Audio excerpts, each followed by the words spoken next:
Good morning and welcome to Trade Talks. I'm your host, Jill Malandrino, Global Markets Reporter at Nasdaq.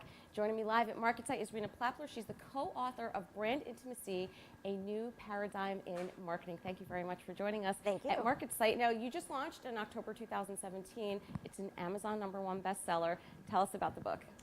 The book is a labor of love. It really is equal parts theory, research, and practice, all trying to explain this new marketing paradigm that we call brand intimacy. And the book details what it is, how to leverage it, why it's a strong idea, examples of brands that do it well, pitfalls to avoid, and then some kind of best performers based on our annual study that measures intimate brands. And what are some of the biggest takeaways that readers will learn once they finish this book? And to follow on that, how would you define brand intimacy? In simplest terms, brand intimacy is really about establishing an emotional connection or a bond between a person and a brand. And that sounds pretty simple, but you'd be surprised how many businesses and brands today try to focus purely on sort of rational measures of value or performance and forget the fact that really this is about a relationship between a product, a service, a company, and a person. And so we're about bringing that simple idea back. It's backed by neuroscience and behavioral science that actually says we make decisions based on emotion. So not only is it sort of an instinctive and smart idea, it actually aligns with purchase and consideration and more traditional marketing factors. I think the main takeaway somebody would get from reading the book, and you can read it in sections or if you're brave the whole way through, is, you know, having read it, you'd learn how to build, how to manage, and how to maintain an intimate brand and what it takes to kind of go through all the steps and processes to have a better performing brand, you know, more growth, more profit, happier customers, and stronger relationships. Now, about the brand intimacy study from 2017, what were some of the key findings?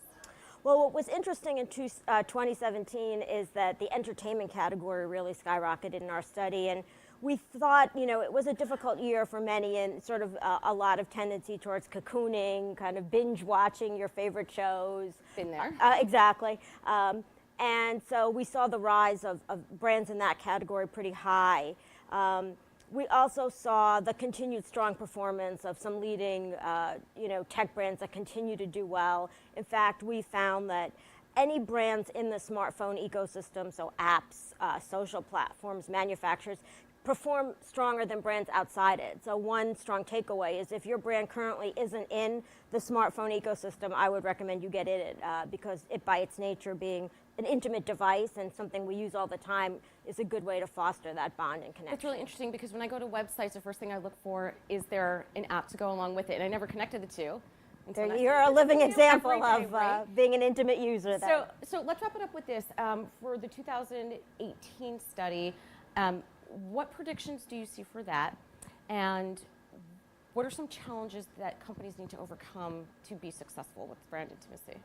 I think for 2018, and we're launching soon the new study, we expect automotive to continue to dominate. It's among our strongest ranked brands, and I expect that will continue and maybe even improve.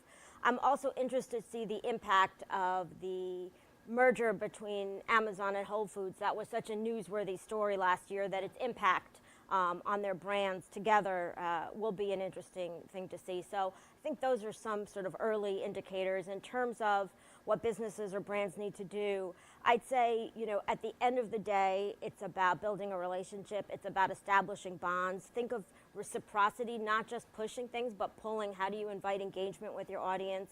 How do you make them feel that this is a two-way street? And how do you kind of open the opportunity for them to participate in building that relationship together? Right, so social media must be huge for marketing because that's the way you can directly engage. You never had that opportunity even less than a decade ago. That's why we've created this new marketing paradigm, because the world has changed so much that brands didn't have to think about what to do in social media. And so I'd say ask, don't just tell. Invite dialogue. All right, well, thank you very much for joining us at MarketSite. And as always, thank you for joining me. I'm Jill Malandrino, Global Markets Reporter at Nasdaq.